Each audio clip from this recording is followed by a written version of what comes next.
Você está no canal Eu Estudo a Lição com o pastor Samuel Camilo. Hoje é terça-feira, dia 17 de outubro de 2023. E o tema que estudaremos na nossa lição será o chamado de Abrão. O texto que serve como base para o nosso estudo é Gênesis capítulo 12, versos 6 e também o verso 7. O texto diz: E atravessou Abrão a terra até Siquém, até o carvalho de Moré. Nessa época, os cananeus habitavam essa terra. E apareceu-lhe o Senhor e lhe disse: Darei à tua descendência essa terra. Ali edificou Abrão um altar ao Senhor que lhe aparecera.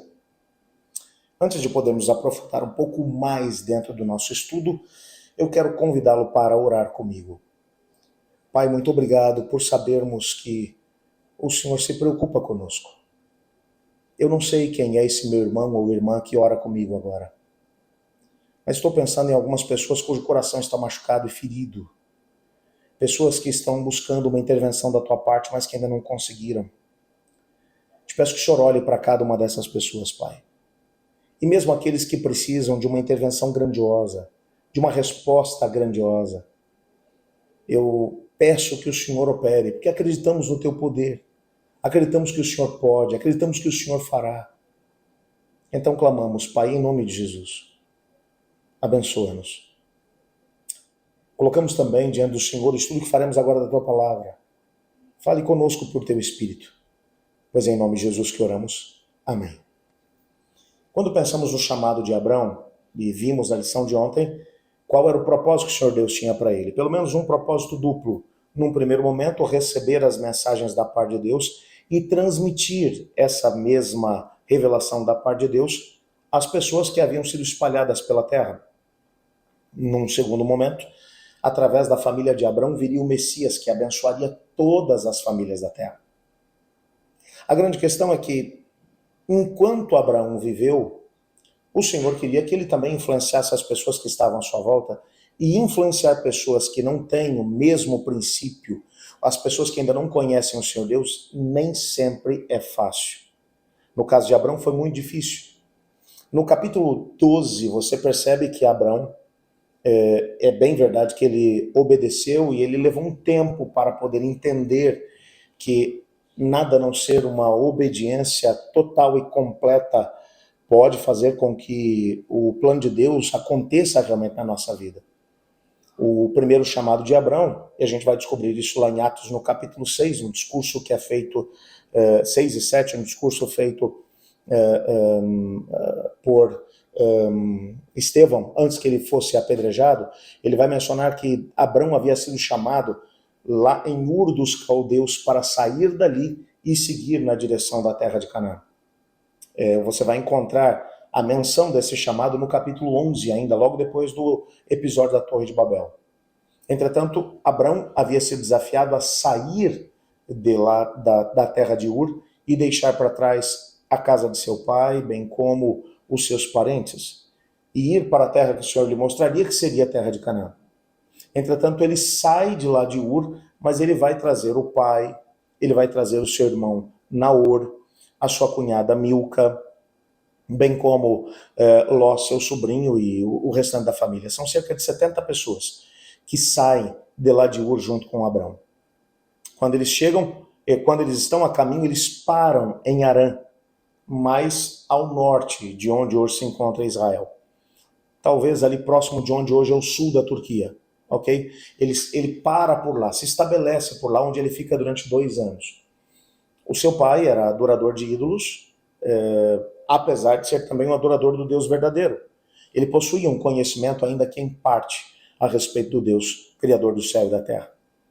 Nesses 2 anos, Terá, pai de Abrão, acaba falecendo, e Deus aparece de novo para ele. Agora no capítulo 12 vai dizer: vai para a terra que eu te mostrarei, vai para a terra de Canaã, você já está tão próximo, você está aqui na fronteira já da terra, é só descer um pouco mais. E o texto diz: e ele ouviu, se levantou, ainda assim levou o sobrinho consigo, o seu irmão Naor e a sua cunhada Milca ficam lá em Harã, e ele agora vai descer junto com o restante da sua família para a terra de Canaã. Ele entra pelo norte Ele vai chegar primeiro em Siquém, aonde ele vai armar as suas tendas e ele vai levantar um altar a Deus. E o texto vai dizer que antes dele levantar esse altar, ele olha à sua volta e vê que os cananeus estavam na terra. Essa é uma nota digna de ser percebida, porque o que o texto está dizendo, os cananeus eram muito maus, violentos, terríveis, não tinham conhecimento do Deus verdadeiro. Abraão, ele fica decepcionado. Ele queria a terra, ele queria a bênção que estava envolvida no contexto da missão. Mas ter que se relacionar com esses cananeus não era alguma coisa que estava no seu plano. Ele levanta um altar. O que a Bíblia está dizendo é que ele, na verdade, ele tá tentando, de alguma forma, trabalhar para entender o que está acontecendo. Ele está buscando a presença de Deus para que, quem sabe, Deus diga: Abraão, mudei de ideia, esse povo é muito mau, eu vou te mandar para um lugar melhor. Volta para sua pátria. Mas Deus vai aparecer e vai dizer: é aqui mesmo, Abraão, fica aqui. Essa terra eu vou dar para os seus descendentes. Mas agora peregrina por essa terra, fica nela, se estabelece aqui. O que Deus estava dizendo é: eu quero que você influencie esses camaradas. Eu quero que você dê a conhecer a eles quem sou eu e qual é o plano que eu tenho para a vida deles. Mesmo que eles sejam maus. Abraão, ele continua descendo agora de norte para sul. Ele sai da região de Siquém, ele vem descendo, passa por onde hoje se encontra Jerusalém, e mais ao sul, ainda na região mais próxima do litoral, ele se estabelece. De novo, Deus aparece para ele e fala: é aqui, Abraão, fica. Abraão ainda continua descendo e vai até a região do Negueb, próximo já da fronteira com o Egito. Ele vai para um lugar que era um lugar desértico, provavelmente um lugar que tinha menos cananeus. O que o texto está deixando claro é que não foi fácil para Abraão peregrinar no meio daquele povo. Abraão queria escapar daquela gente, ele não queria estar no meio deles. E é tentando escapar da missão que Deus na terra, ele não pergunta a Deus o que deveria fazer. O que o seu filho Isaac vai fazer alguns anos mais tarde. Isaac vai passar pela mesma situação. Isaac está na terra dos filisteus, Gênesis 26 vai contar essa mesma história. E ele vai dizer para Deus: Senhor, tem uma fome na terra, o que eu faço? Deus vai dizer para ele: fica na terra que eu fico com você.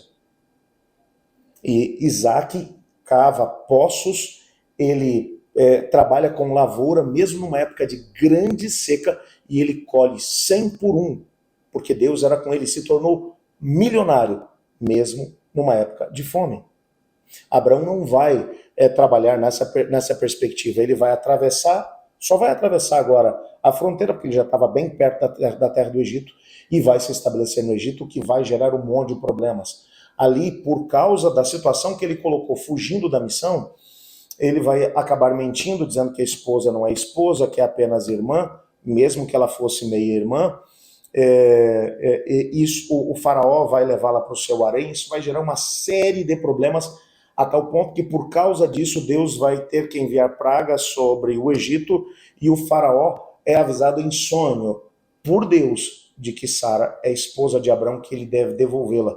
E agora o faraó vai dizer para Abrão: sai daqui da minha terra, porque você trouxe maldição para minha terra. Enquanto Abrão estava fugindo da missão, ao invés de levar bênção, ele levou maldição. Deus vai dizer, Deus havia dito para ele: em ti serão benditas todas as famílias da terra, todas as famílias da terra serão abençoadas através de você. Mas enquanto ele fugia da missão, ele foi tomando decisões que fizeram com que ele se tornasse uma maldição ao invés de bênção. Então agora ele vai retornar para a terra de Canaã, e aí ele vai começar a viver a experiência de missão que Deus tinha preparado para ele. Viver em missão, portanto, significa que você compreende que Deus quer fazer de você uma fonte de bênção para aqueles que estão à sua volta, para aqueles com quem você vai entrar em contato, mesmo que essas pessoas sejam pessoas difíceis, complicadas. Lembre-se disso no decorrer desse dia. Deus vai te levar para lugares que talvez você vai olhar para as pessoas e vai dizer: não vale a pena apostar nessas pessoas. Mas se você ainda assim apostar nelas, o Senhor Deus vai te usar como uma fonte de bênção. Deus te abençoe e que Deus te guarde. Eu estudo a lição. E você?